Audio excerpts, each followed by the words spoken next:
All right, one person asked for this story. So this is story time of how I bailed my brother out of jail.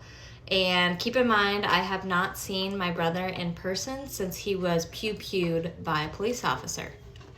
So first things first, it was not my money, it was my parents' money that bailed my brother out of jail. I don't just have 25 G's laying around, my parents do, apparently. If you've never bailed someone out of jail before, like me, you're like me. I've also never bailed somebody out of jail before, but in my county you have to go to the courthouse, and let me tell you, I got so lost. So first I got lost when I got there, and then I finally found where I was supposed to go, and you have to go through like a TSA type security situation. So you have to take everything out of your pockets, you have to take your belt off and put your phone into, like, they do the whole scanning thing.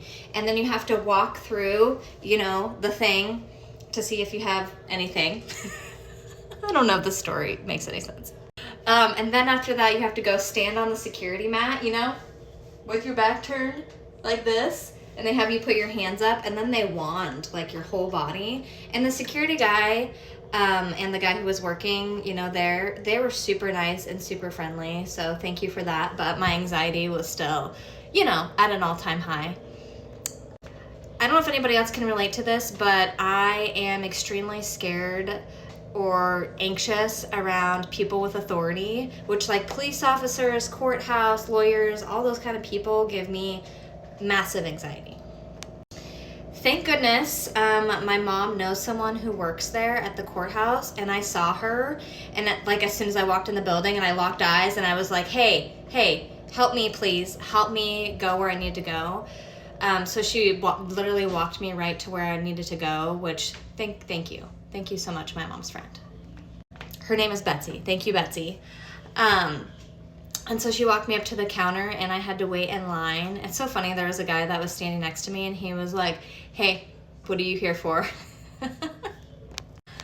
And I'm like, not for me. I'm like, I'm here to bail my brother out of jail. And he just looked at me. He wasn't asking for any more information, but me, I always have word vomit when I have anxiety. So I'm like, it's not my money, it's my parents' money. Like, I don't have 25 grand. And I'm like, yep, he's in jail and he's getting out. And he's just like looking at me like, okay. And he's like, shit, man, that sucks. And I'm like, yeah, it does. So I wait in line, have to give them, it's a cashier's check that you have to give them. Gave them a cashier's check, had to sign some paperwork for my parents just saying, that they don't get their money back if, he decides to run. So yeah.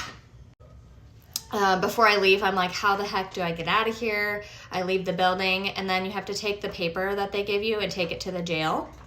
So I took the paper from the jail, went to the jail, gave it to them, and they're like, okay, well, he's going to be released in a few hours. Do you want to wait here? Are you going to give him a ride? And I'm like, no, we're going to meet up at the parole officer office. So I go to the parole office. I'm waiting in my car for a couple minutes. I see him walking out, and his knee's all bandaged because his knee is messed up. His knee's messed up. His shoulder's messed up. That's where he got pew-pewed, was right here, actually, in the collarbone. And he's like limping from his knee, and then he has on those orange, I don't know if you've ever seen jail flip-flops, but they're just orange slides, like the ugliest things you could ever put on your feet, possibly. And I can't just be a normal person, and I can't just say, oh, like, I missed you, I love you, and give him a hug. I'm like, man, you look ghetto.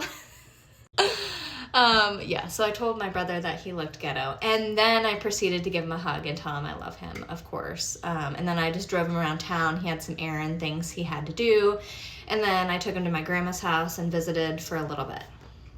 Unfortunately, my brother did have another hearing today, and he is not eligible to be out yet. He has to be in for 190 days. And I think he's only been in for like 90 days, maybe 100. So he has potentially 2 more months to be in there. And then, he has to go through all the litigation processes, and then who knows what's going to happen from there. But I am so happy that I at least got to see him, just even if it was only for a day. But that's the whole story. Thanks for listening. Bye.